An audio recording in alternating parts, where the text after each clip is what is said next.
ਉਹਨਾਂ ਨੇ ਇੱਕ ਪਾਸੇ ਦੀ ਆਵਾਜ਼ ਸੁਣੀ ਹੈ। ਉਹਨਾਂ ਨੇ ਜੋ ਅਸਲੀ ਗੱਲ ਢਿੱਡੋਂ ਕੀਤੀ ਗਈ ਹੈ ਉਹ ਨਹੀਂ ਸੁਣੀ ਗਈ। जिन्हें भी सुने उसे टाइम फैसला सुना दिता कि 6 महीने की सज़ा है या 2000 का जुर्माना है। ਕਿਹੜਾ ਇਹੋ ਜਿਹਾ ਕ੍ਰਾਈਮ ਸੀ, ਕਿਸ ਤਰ੍ਹਾਂ ਦੀ ਸੀ, ਕਿਹੜੀ ਉਹ 'ਤੇ ਸੁਣਵਾਈ ਹੋਈ, ਕਿੱਥੇ ਉਹਦੀ FIR ਹੋਈ ਹੈ। थोड़े बंदे इकट्ठे होए सी बाहर खड़े सी तो उन्होंने उस टाइम भी पुलिस बुला ली कि इन्हों चुक लो। ਸਾਡੀ ਪਰਸਨਲ ਪ੍ਰੋਬਲਮ ਨਹੀਂ ਹੈਗੀ ਘਰ ਦੀ ਡਰੱਗਸ। ਇਹ ਇੱਕ ਅਸੀਂ ਇੱਥੇ ਤਾਂ ਖੜੇ ਹਾਂ ਬਿਕੋਜ਼ ਸਾਡੀ ਡਿਊਟੀ ਹੈ। ਅਸੀਂ ਪਾਰਟ ਆਫ ਫੈਮਿਲੀ ਹੈਗੇ, ਅਸੀਂ ਪਾਰਟ ਆਫ ਪੰਜਾਬ ਹੈਗੇ। ਐਡਾ ਕਿ ਉਹਨਾਂ ਨੇ ਮਾੜਾ ਕ੍ਰਾਈਮ ਕੀਤਾ ਸੀਗਾ ਕਿ ਇੰਨੀ ਉਹਨਾਂ ਨੂੰ ਗਲਤ ਸਜ਼ਾ ਦਿੱਤੀ ਜਾ ਰਹੀ ਆ ਕਿ ਅੱਜ ਹਾਈ ਕੋਰਟ ਦੇ ਵਿੱਚ ਐਡਾ ਕੀ ਹੋ ਰਿਹਾ ਕਿ ਕੌਣ ਆ ਰਿਹਾ ਕਿ ਇਹਨਾਂ ਨੇ ਅੱਜ ਇਦਾਂ ਕੀਤਾ ਹੋਇਆ, ਸਾਰੇ ਪਾਸੇ ਬੰਦ ਕੀਤਾ ਹੋਇਆ। ਇੱਕ ਹੀ ਗਨਮੈਨ ਸੀਗਾ, ਉਹ ਵੀ ਉਹਨਾਂ ਨੇ ਉਸੇ ਟਾਈਮ ਹੀ ਵਾਪਸ ਲੈ ਲਿਆ। ਸਤਿ ਸ਼੍ਰੀ ਅਕਾਲ ਜੀ, ਦਾਨ ਮਿਊਟ ਦੇਖ ਰਹੇ ਹੋ ਤੁਸੀਂ। ਮੈਂ ਜਗਜੀਤ ਸਿੰਘ ਪੰਜੋਲੀ। ਸਾਬਕਾ DSP ਬਲਵਿੰਦਰ ਸੇਖੋ ਹੋਰਾਂ ਨੂੰ ਤੇ ਉਹਨਾਂ ਦੇ ਸਾਥੀ ਨੂੰ 6 ਮਹੀਨੇ ਦੀ ਸਜ਼ਾ ਹੋਈ ਹੈ ਤੇ 2-2 ਹਜ਼ਾਰ ਰੁਪਏ ਦਾ ਜੁਰਮਾਨਾ ਜਿਹੜਾ ਉਹ ਮਾਣਯੋਗ ਹਾਈ ਕੋਰਟ ਵੱਲੋਂ ਕੀਤਾ ਗਿਆ ਹੈ ਤੇ ਪਰਿਵਾਰਕ ਮੈਂਬਰ ਸਾਡੇ ਨਾਲ ਮੌਜੂਦ ਨੇ। ਉਹ ਤੋਂ ਪਹਿਲਾਂ ਗੱਲਬਾਤ ਕਰਦੇ ਹਾਂ। ਸਾਡੇ ਨਾਲ ਜੀਰਾ ਸਾਹਿਬ ਨੇ। ਜੀਰਾ ਸਾਹਿਬ, ਕਿਵੇਂ ਦੇਖਦੇ ਹੋ ਕੋਰਟ ਦੇ ਫੈਸਲੇ ਨੂੰ? ਦੇਖੋ, ਬੜੀ ਹੈਰਾਨੀ ਦੀ ਗੱਲ ਹੈ ਜੀ। ਕੋਈ FIR ਨਹੀਂ, ਕੋਈ ਕੁਛ ਨਹੀਂ, ਕੋਈ ਪ੍ਰੋਸੀਡਿੰਗ ਨਹੀਂ, ਠੀਕ ਹੈ।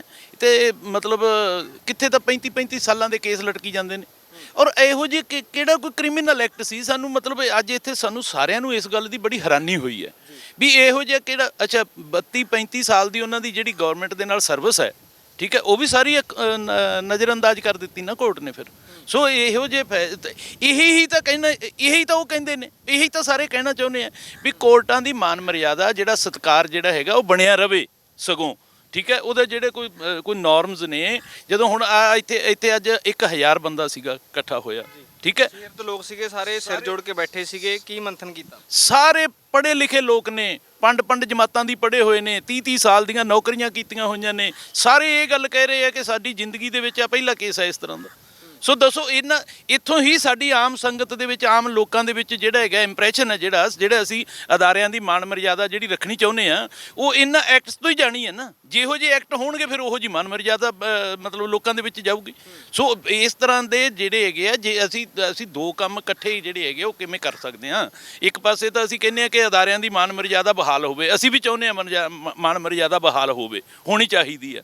ਪਰ ਦੂਸਰੇ ਪਾਸੇ ਅਸੀਂ ਮਤਲਬ ਜਿਹੜਾ ਹੈਗਾ ਹੁਣ ਜਿਹੜੇ ਜਸਟਿਸ ਵੀ ਨੇ, ਐਡਵੋਕੇਟਸ ਨੇ, ਸੀਨੀਅਰ ਐਡਵੋਕੇਟਸ ਨੇ, ਉਹ ਸਾਰੇ ਹੈਰਾਨ ਹੋ ਗਏ 5 ਮਿੰਟਾਂ ਦੇ ਵਿੱਚ ਜੀ ਕਰ ਜਾ ਕੇ 6 ਮਹੀਨੇ ਦੀ ਸਜ਼ਾ ਤੇ 2-2 ਹਜ਼ਾਰ ਰੁਪਇਆ ਜੁਰਮਾਨਾ। ਕੀ ਮਤਲਬ ਕੀ ਇਹੋ ਜਿਹਾ, ਕਿਹੜਾ ਇਹੋ ਜਿਹਾ ਕ੍ਰਾਈਮ ਸੀ, ਕਿਸ ਤਰ੍ਹਾਂ ਦੀ ਸੀ, ਕਿਹੜੀ ਉਹ 'ਤੇ ਸੁਣਵਾਈ ਹੋਈ, ਕਿੱਥੇ ਉਹਦੀ FIR ਹੋਈ ਹੈ, ਕਿੱਥੇ ਉਹਨਾਂ ਨੂੰ ਆਪਣਾ ਪੱਖ ਰੱਖਣ ਦਾ ਮੌਕਾ ਮਿਲਿਆ, ਕਿੱਥੇ ਸੁਣਵਾਈ ਹੋਈ? ਕੁਛ ਨਹੀਂ ਹੈਗਾ। ਸੋ ਹੁਣ ਤੋਂ ਬਾਅਦ ਰੁਖ ਕੀ ਕਰੋਗੇ? ਸੁਪਰੀਮ ਕੋਰਟ ਦਾ ਰੁਖ ਕਰੋਗੇ? ਉਹ ਰੁਕਤਾ ਜੀ, ਚਲੋ ਖੈਰ ਸਾਰੇ ਜਣੇ ਮਤਲਬ ਮੈਂ ਪੰਜਾਬੀ ਮੰਚ ਦੇ ਵਿੱਚ ਇੱਕ ਨਾ ਸਾਡੇ 70 ਬੰਦਿਆਂ ਦੀ ਮਤਲਬ ਟੀਮ ਹੈਗੀ ਹੈ, ਸਾਰੇ ਸਿਆਣੇ ਨੇ। ਖੁਦ ਸੀਨੀਅਰ ਐਡਵੋਕੇਟ ਰਾਜਵਿੰਦਰ ਸਿੰਘ ਬੈਂਸ ਜਿਹੜੇ ਆ ਉਹ ਇਸੇ ਸੰਸਥਾ ਦੇ ਹੀ ਪ੍ਰਧਾਨ ਨੇ। ਤਾਂ ਉਹ ਤਾਂ ਰਾਏ ਹੋ ਜਾਏਗੀ, ਕਿਉਂਕਿ ਸੇਖੋ ਸਾਹਿਬ ਦੀ ਰਾਏ ਵੀ ਇਹਦੇ ਵਿੱਚ ਹੋਏਗੀ, ਕਿਉਂਕਿ ਉਹਨਾਂ ਦਾ ਮਤਲਬ ਉਹਨਾਂ ਨੇ ਇਹਨੂੰ ਐਜ਼ ਏ ਮਿਸ਼ਨ। ਵੇਖੋ, ਗੱਲ ਤਾਂ ਅਸਲ 'ਚ ਨਸ਼ਿਆਂ ਦੀ ਹੈ ਨਾ। ਉਹ ਤਾਂ ਬਾਰ-ਬਾਰ ਕਹਿੰਦੇ ਮੈਥੋਂ ਜਿੱਥੇ ਮਰਜ਼ੀ ਘੁਆ ਲਓ। ਪਰ ਜਿਹੜੀਆਂ ਰਿਪੋਰਟਾਂ ਮੈਂ ਕਹਿ ਰਿਹਾ, ਉਹਨਾਂ ਨੂੰ ਇਹ ਲੱਗਦਾ, ਉਹਨਾਂ ਦੀ ਬਤੌਰ ਸਰਵਿਸ ਜਿਹੜੀ ਹੈਗੀ ਹੈ ਪੁਲਿਸ ਡਿਪਾਰਟਮੈਂਟ ਦੀ ਹੋਣ ਕਰਕੇ, ਉਹਨਾਂ ਨੂੰ ਇਸ ਗੱਲ ਦਾ ਕੌਨਫੀਡੈਂਸ ਹੈ, ਵਿਸ਼ਵਾਸ ਹੈ, ਦ੍ਰਿੜ ਵਿਸ਼ਵਾਸ ਆ ਉਹ ਕਿ ਜੇਕਰ ਮਤਲਬ ਇਹ ਰਿਪੋਰਟਸ ਸਹੀ ਤਰੀਕੇ ਦੇ ਨਾਲ ਬਿਨਾਂ ਕਿਸੇ ਇਨਫਲੂਐਂਸ ਦੇ ਇਹ ਖੁੱਲ੍ਹਦੀਆਂ ਨੇ ਔਰ ਇਹਨਾਂ 'ਤੇ ਐਕਸ਼ਨ ਹੁੰਦੇ ਨੇ ਸਹੀ ਤਰੀਕੇ ਨਾਲ, ਅੱਗੇ ਜੋ ਰਿਪੋਰਟਸ ਉਹ ਸਾਨੂੰ ਅਗਲੇ ਜਿਹੜੇ ਰਾਹ 'ਤੇ ਲੈ ਕੇ ਜਾਣਗੀਆਂ, ਅਗਰ ਅਸੀਂ ਉਸ ਰਸਤੇ 'ਤੇ ਚੱਲਦੇ ਹਾਂ ਤਾਂ ਅਸੀਂ ਨਸ਼ਾ ਮੁਕਤ ਪੰਜਾਬ ਵੱਲ ਵਧਾਂਗੇ। ਇਹੀ ਤਾਂ ਕਹਿ ਰਹੇ ਨੇ ਨਾ ਉਹ। ਤੇ ਮਤਲਬ ਉਹਦੀ ਬਜਾਏ ਅਸੀਂ ਰਸਤੇ ਕੋਈ ਹੋਰ ਅਖਤਿਆਰ ਕਰ ਰਹੇ ਹਾਂ। ਫਿਰ ਕੋਈ ਨਾਲ ਸਾਡੇ ਹੁਣ ਉਹਨਾਂ ਦੇ ਵਾਈਫ ਵੀ ਨੇ, ਸੇਖੋਂ ਸਾਹਿਬ ਦੇ ਵਾਈਫ ਵੀ ਹੈਗੇ ਆ ਤੇ ਉਹਨਾਂ ਦੀ ਬੇਟੀ ਵੀ ਹੈ। ਪਹਿਲਾਂ ਬੇਟੀ ਦਾ ਰੁਖ ਕਰਦੇ ਹਾਂ। ਕੀ ਨਾਮ ਤੁਹਾਡਾ? ਸ਼ਿਵਰੀਤ ਸੇਖੋਂ। ਸ਼ਿਵਰੀਤ ਜੀ, ਕਿਵੇਂ ਦੇਖਦੇ ਹੋ ਜਿਹੜਾ ਕੋਰਟ ਦਾ ਫੈਸਲਾ ਆਇਆ ਤੇ ਪਾਪਾ ਜਿਹੜੇ ਸੀਗੇ ਤੁਹਾਡੇ ਨਸ਼ਿਆਂ ਲਈ ਆਵਾਜ਼ ਚੱਕਦੇ ਸੀਗੇ, ਤੇ ਕੀ ਕਾਰਨ ਕੀ ਮੰਨਦੇ ਹੋ? ਕਾਰਨ ਕਿਸ ਚੀਜ਼ ਦਾ ਜੀ? ਸਜ਼ਾ ਸੁਣਾਈ ਗਈ ਹੈ, ਕੀ ਰੀਜ਼ਨ ਕੀ ਲੱਗਦਾ? ਰੀਜ਼ਨ ਉਹਨਾਂ ਦੇ ਆਪਦੇ ਲੀਗਲ ਹੈਗੇ ਨੇ ਕਿ ਜੋ ਕੰਟੈਂਪਟ ਕੀਤਾ ਗਿਆ ਹੈ, ਕੰਟੈਂਪਟ ਜਿਸ ਰੀਜ਼ਨ ਕਰਕੇ ਹੋਇਆ ਉਹ ਹੈਗਾ ਕਿ ਜੋ ਤਰੀਕਾ ਬੋਲਣ ਦਾ, ਜਿਸ ਤਰੀਕੇ ਨਾਲ ਇਨਸਲਟ ਕੀਤਾ ਗਿਆ ਹੈ, ਡਿਰੋਗੇਟਰੀ ਇਨਫਲੂਐਂਸ ਕੀਤਾ ਹੈਗਾ, ਆਪਣੇ ਅਥਾਰਟੀ ਆਫ ਚੈਲੰਜ ਕੀਤਾ ਹੈਗਾ ਆਪਣੀ ਹਾਈ ਕੋਰਟ ਨੂੰ, ਉਸ ਕਰਕੇ ਉਹਨਾਂ ਨੇ ਸਜ਼ਾ ਕੀਤੀ ਹੈਗੀ ਹੈ। ਠੀਕ ਹੈ, ਉਹਨਾਂ ਨੇ ਇੱਕ ਪਾਸੇ ਦੀ ਆਵਾਜ਼ ਸੁਣੀ ਹੈ, ਉਹਨਾਂ ਨੇ ਜੋ ਅਸਲੀ ਗੱਲ ਢਿੱਡੋਂ ਕੀਤੀ ਗਈ ਹੈ ਉਹ ਨਹੀਂ ਸੁਣੀਗੀ, ਉਹ ਸੁਣ ਜੇਗੀ ਉਹਨਾਂ ਨੂੰ ਅਗਲੇ 6 ਮਹੀਨਿਆਂ 'ਚ। ਬਸ ਮੇਰਾ ਇਹੀ ਕਮੈਂਟ ਹੈ। ਜਿਹੜੀ ਉਹ ਗੱਲ ਕਰਦੇ ਸੀਗੇ ਵੀ ਨਸ਼ਿਆਂ ਵਾਲੀ ਲਿਸਟ ਉਹ ਜਾਰੀ ਕੀਤੀ ਜਾਵੇ, ਜਿਹੜਾ ਮੁੱਦਾ ਚੱਕਦੇ ਸੀਗੇ ਨਸ਼ਿਆਂ ਦਾ, ਤੇ ਕਿਤੇ ਨਾ ਕਿਤੇ ਉਹ ਮੇਨ ਫੋਕਸ ਉਹਤੇ ਸੀਗਾ, ਉਹਦੇ ਵੱਲ ਧਿਆਨ ਤੁਹਾਨੂੰ ਲੱਗਦਾ ਵੀ ਕਿਤੇ ਨਾ ਕਿਤੇ ਨਹੀਂ ਗਿਆ? ਬਿਲਕੁਲ ਨਹੀਂ ਗਿਆ ਜੀ, ਕਿਉਂਕਿ ਉਹਦੇ ਬਾਰੇ ਤਾਂ ਗੱਲ ਹੀ ਨਹੀਂ ਕਰ ਰਹੇ ਗੇ ਉਹ ਤਾਂ ਗੱਲ ਹੀ ਕੋਈ ਹੋਰ ਕਰ ਰਹੇ ਨੇ ਕਿ ਵੀ ਇਹਨੇ ਐਂ ਕਿਹਾ ਤੇ ਇਹਨੇ ਐਂ ਕਿਹਾ। ਠੀਕ ਹੈ, ਉਹ ਵੀ ਉਸ ਇੱਕ ਲੀਗੈਲਿਟੀ ਨਾਲ ਦੇਖਿਆ ਜਾਵੇ, ਯੈਸ ਦੇयर ਇਜ਼ ਅ ਵੇ ਕਿ ਆਪਾਂ ਕਿਸੇ ਨਾਲ ਇੱਕ ਕੋਰਟ ਵਿੱਚ ਜਦੋਂ ਗੱਲ ਕਰਨੀ ਹੈਗੀ ਹੈ, ਉਹਦਾ ਇੱਕ ਤਰੀਕਾ ਹੈ, ਉਹਦੇ ਪ੍ਰੋਸੀਜਰਸ ਨੇ, ਠੀਕ ਹੈ। ਬਟ ਜੋ ਅਸਲੀ ਗੱਲ ਹੈਗੀ ਹੈ ਉਹ ਪਿੱਛੇ ਜਿਹੜੀ ਸਾਹਮਣੇ ਆਉਣੀ ਹੈ ਉਹ ਆਊਗੀ। ਇਹ ਚੀਜ਼ਾਂ 1 ਮਹੀਨਿਆਂ ਦੀ ਗੱਲ ਹੈ, ਇਹਨੇ ਖਤਮ ਹੋ ਜਾਣਾ ਹੈ, ਅਸਲੀ ਚੀਜ਼ਾਂ ਫਿਰ ਵਾਪਸ ਆ ਜਾਣੀਆਂ ਨੇ। ਸੋ ਬਸ that's it, that's my comment, thank you so much. So ਉਹਨਾਂ ਦੇ ਵਾਈਫ ਵੀ ਨੇ ਮਨਜੀਤ ਕੌਰ, ਉਹਨਾਂ ਨਾਲ ਗੱਲਬਾਤ ਕਰਦੇ ਆ। ਤੁਸੀਂ ਕਿਵੇਂ ਦੇਖਦੇ ਹੋ, ਉਹਨਾਂ ਦੀ ਧਰਮ ਪਤਨੀ ਹੋ ਤੇ ਕਿਵੇਂ ਦੇਖਦੇ ਹੋ ਫੈਸਲੇ ਨੂੰ? ਬਹੁਤ ਗਲਤ ਕੀਤਾ ਹਾਈ ਕੋਰਟ ਨੇ। ਅੱਜ ਸਵੇਰ ਤੋਂ ਦੇਖ ਰਹੇ ਸੀਗੇ ਕਿ ਉਹਨਾਂ ਦਾ ਵਿਵਹਾਰ, ਕਿ ਬਹੁਤ ਸਾਰੀ ਪਬਲਿਕ ਉੱਥੇ ਬਹੁਤ ਪਰੇਸ਼ਾਨ ਹੋਈ ਹੈ, ਕਿਉਂਕਿ ਉਹਨਾਂ ਨੇ ਇਹਨਾਂ ਦੇ ਕਰਕੇ ਸਭ ਦੇ ਪਾਸ ਬੰਦ ਕੀਤੇ ਹੋਏ ਸੀਗੇ। ਤਾਂ ਅਸੀਂ ਵੀ ਗਏ ਸੀਗੇ ਸਪੈਸ਼ਲੀ ਕਿ ਅਸੀਂ ਜਾ ਕੇ ਦੇਖਾਂਗੇ, ਉੱਥੇ ਸੁਣਾਂਗੇ ਕਿ ਕੀ ਹੋ ਰਿਹਾ। ਤਾਂ ਉਹਨਾਂ ਨੇ ਸਾਨੂੰ ਕੋਰਟ ਦੇ ਨੇੜੇ ਨਹੀਂ ਜਾਣ ਦਿੱਤਾ, ਬਹੁਤ ਹੀ ਖੱਜਲ ਕੀਤਾ, ਕਿਉਂਕਿ ਅਸੀਂ ਬਾਹਰ ਥੋੜੇ ਬੰਦੇ ਇਕੱਠੇ ਹੋਏ ਸੀ, ਬਾਹਰ ਖੜੇ ਸੀ। ਤਾਂ ਉਹਨਾਂ ਨੇ ਉਸੇ ਟਾਈਮ ਵੀ ਪੁਲਿਸ ਬੁਲਾ ਲਈ ਕਿ ਇਹਨਾਂ ਨੂੰ ਚੁੱਕ ਲਓ, ਤੇ ਬਹੁਤ ਹੀ ਮਾੜਾ ਵਿਵਹਾਰ ਕੀਤਾ ਅੱਜ ਉਹਨਾਂ ਨੇ। ਤੇ ਸਾਰੀ ਪਬਲਿਕ ਵਾਸਤੇ ਵੀ ਬਹੁਤ ਹੀ ਮਾੜਾ ਕੀਤਾ ਉਹਨਾਂ ਨੇ, ਕਿ ਕਿਸੇ ਨੂੰ ਪਾਸ ਨਹੀਂ ਦਿੱਤਾ।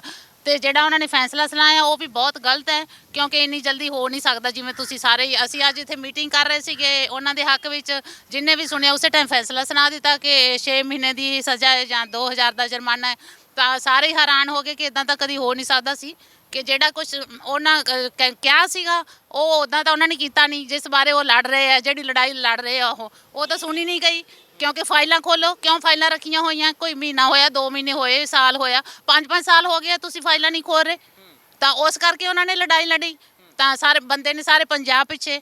ਤੇ ਜੇ ਅੱਜ ਉਹਨਾਂ ਨੂੰ ਇਹ ਸਜ਼ਾ ਸੁਣਾਈ ਗਈ, ਬਹੁਤ ਮਾੜੀ ਗੱਲ ਹੈ ਹਾਈ ਕੋਰਟ ਵਾਸਤੇ। ਬੜੀ ਪਰਿਵਾਰ ਅਗਲਾ ਕੀ ਫੈਸਲਾ ਲੈਣ ਜਾ ਰਿਹਾ, ਕੀ ਰਾਹ ਤਿਆਰ ਕਰੂ ਪਰਿਵਾਰ? ਇੱਕ ਸਾਡੇ ਕੋਲ ਕੋਈ ਸਿਕਿਉਰਿਟੀ ਨਹੀਂ ਕਿ ਅਸੀਂ ਯੰਗ ਲੇਡੀਜ਼, ਮੇਰੀ ਬੇਟੀ ਵੀ ਉੱਡੀ ਹੋਈ ਹੈ, ਮੇਰੇ ਨਾਲ ਤੁਰੀ ਫਿਰਦੀ ਹੈ। ਇੱਕ ਹੀ ਗਨਮੈਨ ਸੀਗਾ, ਉਹ ਵੀ ਉਹਨਾਂ ਨੇ ਉਸੇ ਟਾਈਮ ਹੀ ਵਾਪਸ ਲੈ ਲਿਆ। ਤਾਂ ਸਾਨੂੰ ਕੋਈ ਨਾ ਕੋਈ ਉਹਨਾਂ ਨੇ ਕੋਈ ਸਹੂਲਤ ਦਿੱਤੀ ਹੈ ਨਾ ਕੁਛ। ਉਹ ਵੀ ਬੜੇ ਪਰੇਸ਼ਾਨ ਨੇ, ਕਿਉਂਕਿ ਉੱਥੇ ਵੀ ਜਦ ਜੇਲ੍ਹ ਵਿੱਚ ਸੀ ਉਹਨਾਂ ਨੇ ਜਿਹੜਾ ਮੈਨੂੰ ਬਹੁਤਾ ਨਹੀਂ ਪਤਾ, ਚੱਕੀ ਵਗੈਰਾ ਜੋ ਵੀ ਆ, ਉੱਥੇ ਵੀ ਮਾੜਾ ਵਿਵਹਾਰ ਕੀਤਾ। ਫਿਰ ਜੇ ਹੁਣ ਸਜ਼ਾ ਸੁਣਾਈ ਹੈ ਤਾਂ ਬੜੈਲ ਜੇਲ੍ਹ ਵਿੱਚ ਭੇਜ ਦਿੱਤਾ। ਤਾਂ ਐਡਾ ਕਿ ਉਹਨਾਂ ਨੇ ਮਾੜਾ ਕ੍ਰਾਈਮ ਕੀਤਾ ਸੀਗਾ ਕਿ ਇੰਨੀ ਉਹਨਾਂ ਨੂੰ ਗਲਤ ਸਜ਼ਾ ਦਿੱਤੀ ਜਾ ਰਹੀ ਆ। ਤਾਂ ਸਾਰੀ ਦੁਨੀਆ ਦੇਖ ਰਹੀ ਹੈ ਜੀ, ਕੋਈ ਗੱਲ ਨਹੀਂ, ਉਹ ਤਾਂ ਲੋਕਾਂ ਦੇ ਭਲੇ ਵਾਸਤੇ ਕਰ ਰਹੇ, ਸਾਰੇ ਪੰਜਾਬ ਵਾਸਤੇ, ਕਿ ਸਾਰਾ ਜਿਹੜਾ ਯੂਥ ਆ ਆਪਣਾ ਸਾਰਾ ਕਿੱਦਾਂ, ਹੈ ਨਾ, ਤੁਸੀਂ ਦੇਖ ਰਹੇ ਹੋ ਸਾਰੇ ਡਰੱਗ ਦੇ ਵਿੱਚ। ਅੱਜ ਇੱਥੇ ਜਿਹੜੇ ਲੋਕ ਆਏ ਹੋਏ ਸੀਗੇ, ਅਸੀਂ ਗੱਲਬਾਤ ਕੀਤੀ, ਕਮ ਸੇ ਕਮ ਜਿਨ੍ਹਾਂ ਨਾਲ ਧੱਕੇ ਹੋਏ ਹੋਏ ਨੇ ਉਹੀ ਲੋਕ ਆਏ ਹੋਏ ਸੀਗੇ। ਉਹੀ ਆਏ ਹੋਏ ਆ, ਹਾਂਜੀ। ਸਾਰੇ ਲੋਕ ਜਿਹੜੇ ਪਰੇਸ਼ਾਨ ਆ ਇਸ ਤੋਂ, ਜਿਨ੍ਹਾਂ ਦੇ ਯੰਗ ਮੁੰਡੇ ਆ, ਜਿਹੜੇ ਤੁਸੀਂ ਸਾਰਾ ਦਿਨ ਨਿਊਜ਼ ਤੁਸੀਂ ਵੀ ਤਾਂ ਦੇ ਰਹੇ ਹੋ, ਤੁਸੀਂ ਖੁਦ ਕੁਐਸਚਨ ਕਰਿਆ ਕਰੋ ਕਿ ਕਿਉਂ ਇਹ ਹੋ ਰਿਹਾ ਵਾ। ਹਾਂਜੀ, ਇਹ ਸਾਰੇ ਦੁਖੀ ਹੈ ਲੋਕ ਜਿਹੜੇ ਅੱਜ ਆਏ ਸੀਗੇ। ਤੇ ਮੈਂ ਤਾਂ ਸਭ ਦਾ ਧੰਨਵਾਦ ਕਰਦੀ ਹਾਂ ਜੀ ਕਿ ਤੁਸੀਂ ਸਾਡੇ ਨਾਲ ਖੜੇ ਹੋ, ਸਾਡੀ ਸਾਰੀ ਟੀਮ। ਤੇ ਕੋਈ ਗੱਲ ਨਹੀਂ ਅੱਜ ਜਿਹੜਾ ਆਪਣਾ ਅੰਬ ਸਾਹਿਬ ਸਾਰਿਆਂ ਦੇ ਸਟicker ਲੱਗੇ ਹੋਏ ਸੀਗੇ ਵੀ ਮੈਂ ਬਲਵਿੰਦਰ ਸਿੱਖ ਹਾਂ। ਹਾਂਜੀ, ਮੈਂ ਤਾਂ ਸਭ ਦਾ ਧੰਨਵਾਦ ਕਰਦੀ ਹਾਂ ਜੀ, ਸਾਡੇ ਨਾਲ ਖੜੇ ਸਾਰੇ ਬਲਵਿੰਦਰ ਸਿੱਖੋਂ ਹੈ ਜਿਹੜੇ ਅੱਜ ਸਾਡੇ ਨਾਲ ਖੜੇ ਆ। ਤੇ ਸਾਰੇ ਜਾਣਦੇ ਆ ਉਹਨਾਂ ਦੀ ਦਿਲ ਦੀ ਆਵਾਜ਼, ਜਿਹੜੇ ਦਿਲੋਂ ਦੇ ਕਰ ਰਹੇ ਆ, ਹੈ ਨਾ, ਸਾਰਿਆਂ ਦੇ ਨਾਲ ਉਹਨਾਂ ਸਭ ਦੇ ਪਿੱਛੇ ਲੜ ਰਹੇ ਆ, ਸਾਰੇ ਪੰਜਾਬ ਪਿੱਛੇ ਲੜ ਰਹੇ ਆ। ਤੁਸੀਂ ਕੀ ਕਮੈਂਟ ਕਰੋਗੇ ਜਿਹੜਾ ਸਟicker ਲੱਗੇ ਹੋਏ ਸੀਗੇ ਅੱਜ ਲੋਕਾਂ ਦੇ ਇੱਥੇ ਵੀ ਮੈਂ ਬਲਵਿੰਦਰ ਸਿੱਖ ਹਾਂ, ਮੈਂ ਬਲਵਿੰਦਰ ਸਿੱਖ? ਬਿਲਕੁਲ, ਸਾਡਾ ਪਰਿਵਾਰ, ਉਹਨਾਂ ਨੇ ਤਾਂ ਦੱਸਤਾ ਕਿ ਅਸੀਂ ਵੀ ਤੁਹਾਡੇ ਪਾਰਟ ਹੈ, ਅਸੀਂ ਇਕੱਲੇ ਨਹੀਂ ਹੈਗੇ ਇਹਦੇ ਵਿੱਚ। ਹਾਂਜੀ, ਕਿਉਂਕਿ ਪਾਪਾ ਨੇ ਉਹਨਾਂ ਨੂੰ ਆਪਣਾ ਪਰਿਵਾਰ ਮੰਗ ਕੇ ਕੀਤਾ ਨਾ, ਸਾਨੂੰ ਤਾਂ ਨਹੀਂ ਕਿਹਾ ਕਿ ਵੀ ਹਾਂਜੀ ਕਿ ਤੁਸੀਂ ਇਕੱਲੇ ਮੇਰੇ ਪਰਿਵਾਰ ਹੋ। ਉਹਨਾਂ ਨੇ ਇੱਕ ਲੜਾਈ ਉੱਦਾਂ ਲਿੱਤੀ ਸਾਡੀ। ਇਹ ਪਰਸਨਲ ਪ੍ਰੋਬਲਮ ਨਹੀਂ ਹੈਗੀ ਘਰ ਦੀ ਡਰੱਗਸ, ਇਹ ਇੱਕ ਅਸੀਂ ਇੱਥੇ ਤਾਂ ਖੜੇ ਹਾਂ ਬਿਕੋਜ਼ ਸਾਡੀ ਡਿਊਟੀ ਹੈ, ਅਸੀਂ ਪਾਰਟ ਆਫ ਫੈਮਿਲੀ ਹੈਗੇ, ਅਸੀਂ ਪਾਰਟ ਆਫ ਪੰਜਾਬ ਹੈਗੇ ਹਾਂ, ਅਸੀਂ ਇੱਥੋਂ ਦੇ ਨਾਗਰਿਕ ਹੈਗੇ ਹਾਂ। 6 ਮਹੀਨੇ ਘਰੇ ਬੈਠੋਗੇ ਜਾਂ ਅੱਗੇ ਆ ਕੇ ਬਾਹਰ ਆ ਕੇ ਪਾਪਾ ਦੀ ਤਰ੍ਹਾਂ ਲੜਾਈ ਲੜੋ?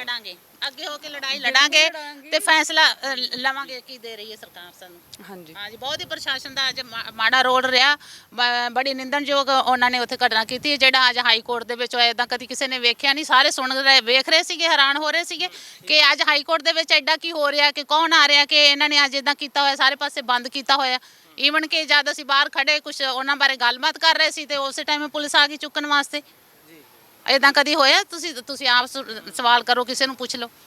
ਥੈਂਕ ਯੂ ਜੀ, ਮੈਂ ਤਾਂ ਇੰਨੇ ਕੁਝ ਕਹਿ ਰਹੀ ਧੰਨਵਾਦ। ਸੋ ਇਹ ਸੀ ਬਲਵਿੰਦਰ ਸੇਖੋਂ ਦਾ ਪਰਿਵਾਰ, ਉਹਨਾਂ ਦੀ ਬੇਟੀ ਤੇ ਉਹਨਾਂ ਦੀ ਜਿਹੜੀ ਧਰਮ ਪਤਨੀ, ਉਹਨਾਂ ਦੇ ਨਾਲ ਗੱਲਬਾਤ ਕੀਤੀ। ਸੋ ਉਹਨਾਂ ਦਾ ਕਹਿਣਾ ਹੈਗਾ ਕਿ ਜੋ ਵੀ ਅੱਜ ਹੋਇਆ ਕੋਰਟ ਦੇ ਫੈਸਲੇ ਤੇ ਵੀ ਉਹਨਾਂ ਨੇ ਸਵਾਲ ਚੱਕਿਆ, ਪਰ ਕੋਰਟ ਦਾ ਹੁਣ ਜਿਹੜਾ ਫੈਸਲਾ ਉਹ ਇਹ ਹੈਗਾ ਕਿ 6 ਮਹੀਨੇ ਦੀ ਸਜ਼ਾ ਤੇ 2000 ਰੁਪਏ ਜੁਰਮਾਨਾ ਕੀਤਾ ਗਿਆ ਹੈ। ਤੇ ਉਸ ਤੋਂ ਬਾਅਦ ਦੇਖਣਾ ਇਹ ਹੋਊਗਾ ਕਿ ਪਰਿਵਾਰ ਹੁਣ ਅਗਲਾ ਕਿਹੜਾ ਰੁਖ ਕਰਦਾ ਹੈ, ਸੁਪਰੀਮ ਕੋਰਟ ਜਾਂਦਾ ਜਾਂ ਨਹੀਂ ਜਾਂਦਾ, ਤਾਂ ਕੋਰਟ ਦਾ ਅੱਗੇ ਕੀ ਫੈਸਲਾ ਹੋਊਗਾ। ਫਿਲਹਾਲ ਇਹ ਹੈਗਾ ਕਿ ਬਲਵਿੰਦਰ ਸੇਖੋਂ ਹੋਰਾਂ ਨੂੰ, ਜਿਹੜੇ ਸਾਬਕਾ ਡੀਐਸਪੀ ਆ, ਉਹਨਾਂ ਨੂੰ 6 ਮਹੀਨੇ ਦੀ ਸਜ਼ਾ ਤੇ 2000 ਰੁਪਏ ਜੁਰਮਾਨਾ ਕੀਤਾ ਗਿਆ। ਫਿਲਹਾਲ ਤੁਸੀਂ ਜੁੜੇ ਰਹੋ ਦਾ ਅਨਮਿਊਟ ਦੇ ਨਾਲ। ਮੈਨੂੰ ਦਿਓ ਇਜਾਜ਼ਤ। ਮੇਰੇ ਸਹਿਯੋਗੀ ਗੁਰਸਿਮਰਨ ਦੇ ਨਾਲ ਜਗਜੀਤ ਸਿੰਘ ਪੰਜੋਲੀ, ਧੰਨਵਾਦ।